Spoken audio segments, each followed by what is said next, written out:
the beginning of this year, I, like everyone else in America, set a bunch of lofty goals that I knew I'd never achieve. I wanted to get my passport so I could go to Europe. I wanted to be able to speak Spanish fluently by the end of the year, still working on that one. I wanted to DM Megan Thee Stallion. Yeah, right. Not direct message, but dungeon, whatever. You're in TTRPG'S, you know what I mean. And last but not least, I wanted to make 3 big mistakes at the table this year. Yes, you heard me correctly. I wanted to make 3 big mistakes at the table this year, and I think you should too. My name's Lexi, but everyone calls me Black Girl Mage. Welcome to my channel.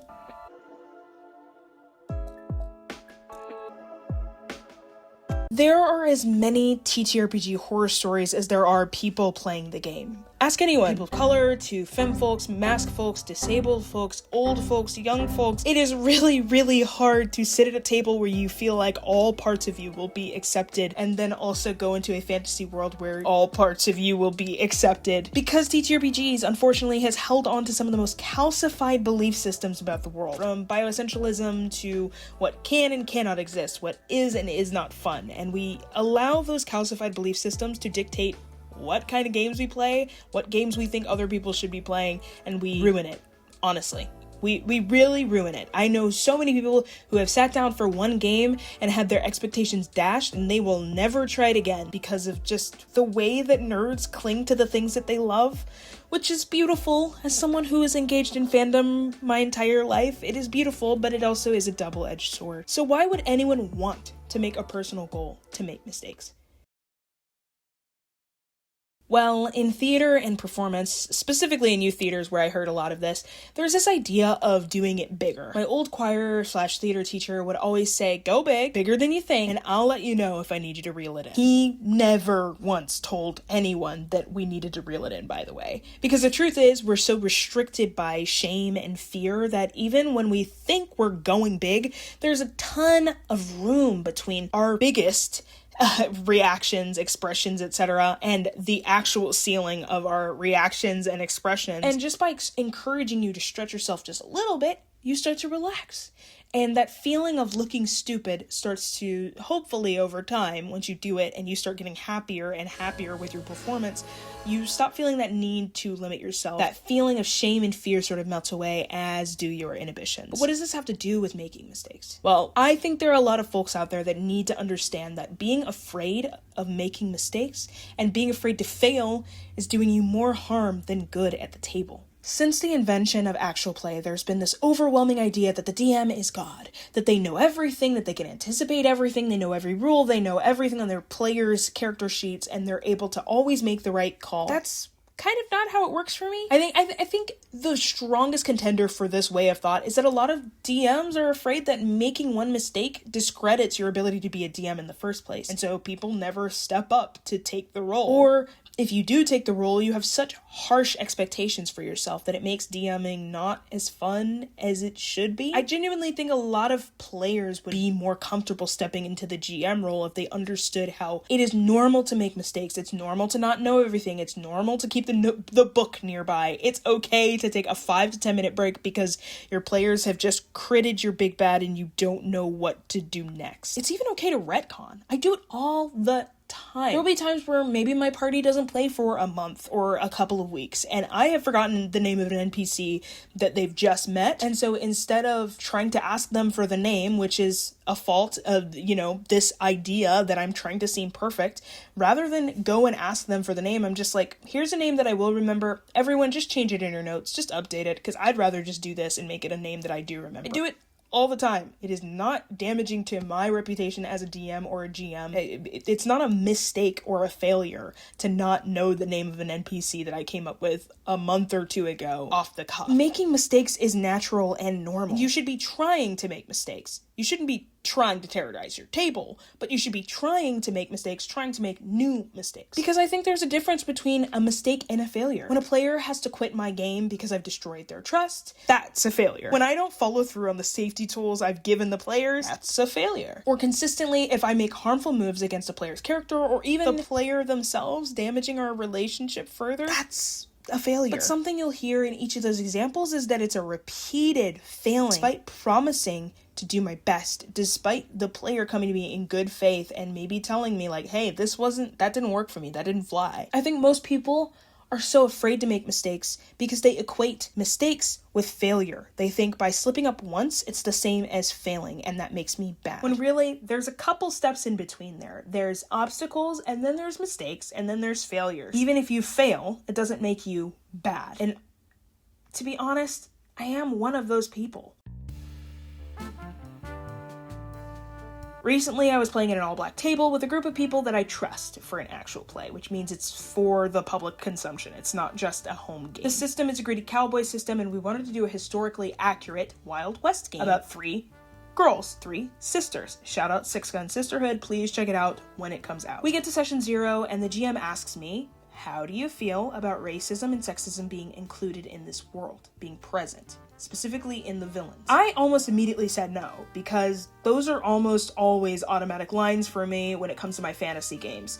Now, I usually play a lot of charity games or one-offs where it's like, it's a one-shot. Like, I really don't want to be called a slur for one night only. You know what I'm saying? Like, I'm not doing it for one night. Even for charity, I'm just not willing to do it. For a longer term game, the conversation can be there, but for the most part, it is much harder for me to engage with it because it's rare to see someone do it right when we have to have this game here and done in 3 hours. But before I pipe up and fully say no, I ask another player how they feel about it, and that player brought up how important it was to capture the historical realism that we're going for with the story. It's a very real thing in 1885 for 3 black women to encounter sexism and racism, sometimes at the same time, and engaging with it paints a full picture of the time period and doesn't let the listeners abstract that away from the reality of it either. And it hit me. That was kind of the point. Not every game is for escapism. Not every game is meant to make me feel like Aragorn. And in fact, I forgot that some of my best memories in TTRPGs ever are from times where I engaged in type 3 kind of fun. That kind of fun where, you know, it's like a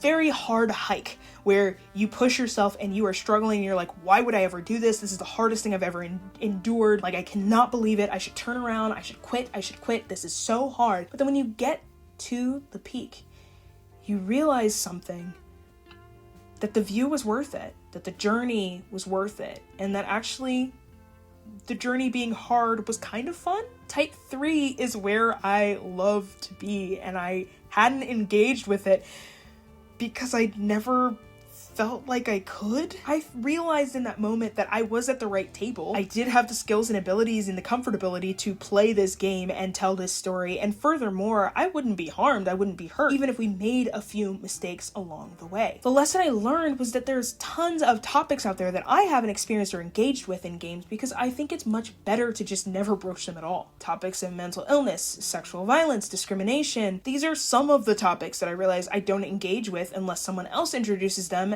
because if I don't engage at all, I can maybe convince myself that that's better than engaging and mishandling it, or having to apologize, or even having to deal with backlash, or having to address some not so good inner biases that need confronting that I might be showing to an entire table of people on accident. But that's no way to live. And that's no way to grow, and making mistakes leads to new insights. I think it's scary to apologize. It's scary to be DMing and to get X-carded in the middle of a game.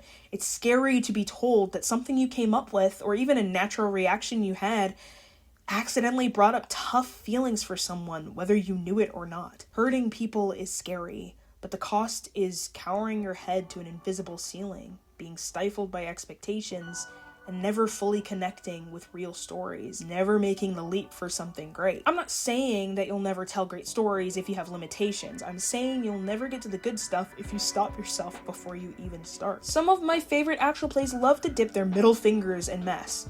Transplaner RPG has some of the coolest and messiest character dynamics I've ever seen between PCs and NPCs. Truly argue with a wall about it. You really can't play a game of Vampire the Masquerade without being in conversation with the darkest underbelly of humanity, or lack thereof, I suppose. And in Unsleeping City, episode 1 starts off with a trans character interacting with their transphobic parent, who gets lifted by Bubbles and never heard from again. I don't really know. Did they die? Did he die? I don't know. Whatever. Anyways, there's ways to tell stories that include hard topics without actually going against someone's lines and veils or betraying your own values either. I've been rambling for a while, so I guess you're wondering, Lexi, how do I actually make it safe for me to make mistakes at the table? Well,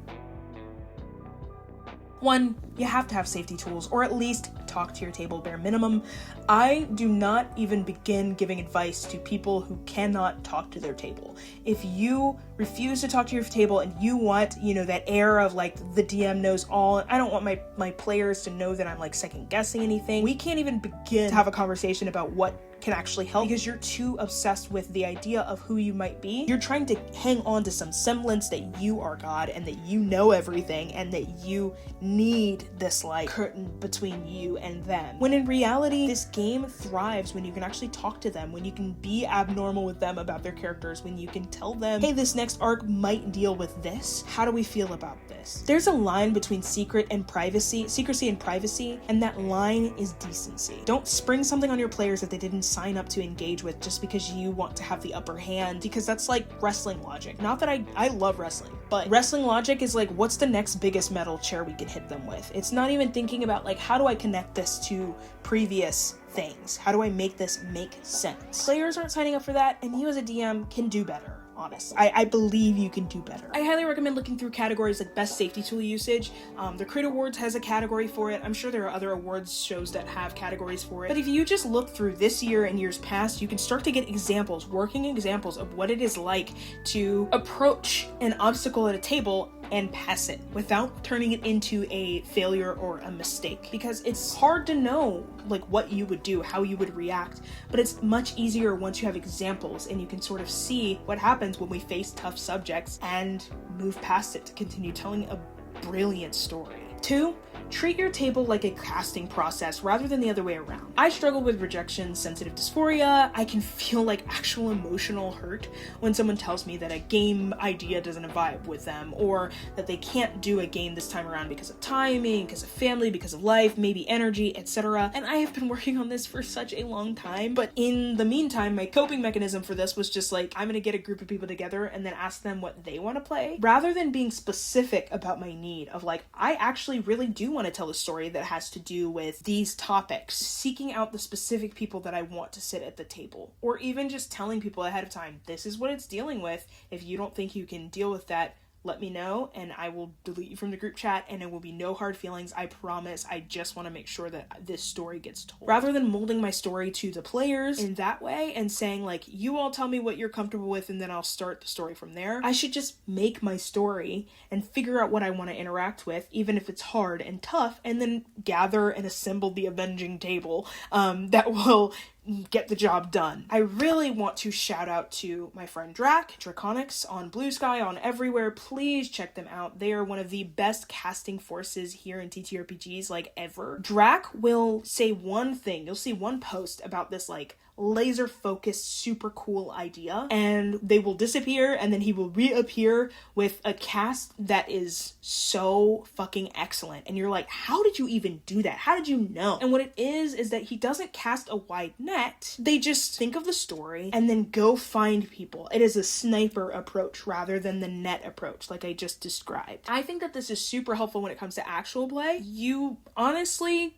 cannot go wrong if you actually do research on people and figure out what stories they thrive best in, versus just being like, hey, anyone be a part of this story and help me get this across. But I also think there's something to be said about doing this for your home games too. I know a ton of people that they show up to a table and they're like, I want a super gritty Star Wars like reality sci-fi game, and the people that they have always played with want a lasers and feels game, and it just really throws a wrench in the vibes, and it's always a constant tug of war of like, who's actually getting their way with the narrative. There are ways to land in a comfortable 50-50 spot, but usually you're going to give up something. There's some sort of compromise that has to happen in order for everyone to be happy. And if you're okay making that compromise, that's perfect. But sometimes you have a specific itch. It's like going down to the kitchen at midnight wanting a specific kind of donut. You just have an itch for a certain kind of game, and you might as well just seek out the right people to play that game. Even if those people are online and you say, you know what, let me just run an online game. I'm going to make a post on Facebook. I'm going to make a post on StartPlaying and just see who I can get to the table. Because there are people out there who will play that game with you and will engage with you in the way you want to be engaged. 3, realize mistakes really aren't that scary. So many DMs and GMs fear of being a bad DM. Like I said, they follow down the chain. They skip over obstacles entirely. They just assume their mistakes are failures and that failure means that they are bad. But really, the bar is super low. I mean, the bar is high because you have people who are like getting paid to do it, and you see them and you watch their shows and you're like, oh my god, I wish I could be like them. Also, when you realize the traits of a bad DM and the kinds of people that no one can sit at a table with, when you realize the wide chasm between a bad DM and like a good DM, you start realizing that there's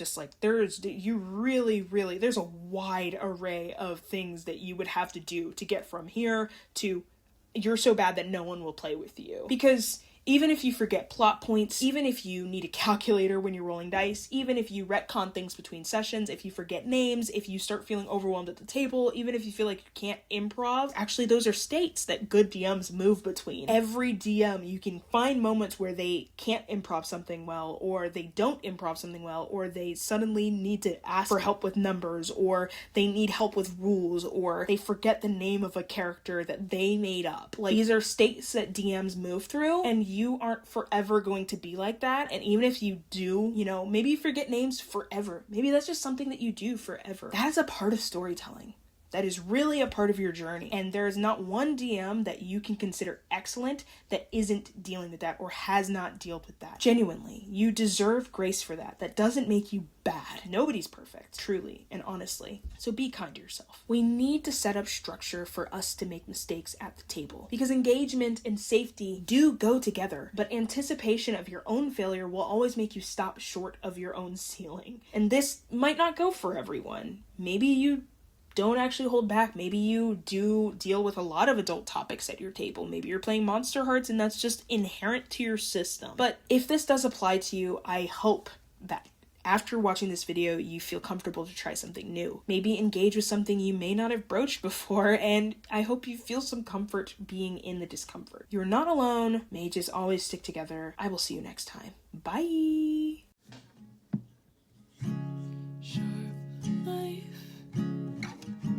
Loaded gun. There are 2 ways we can do this. I know which would be more fun. I won't go first. Won't apologize. Pretty sure that it's a legal thing, but I can't stand to compromise.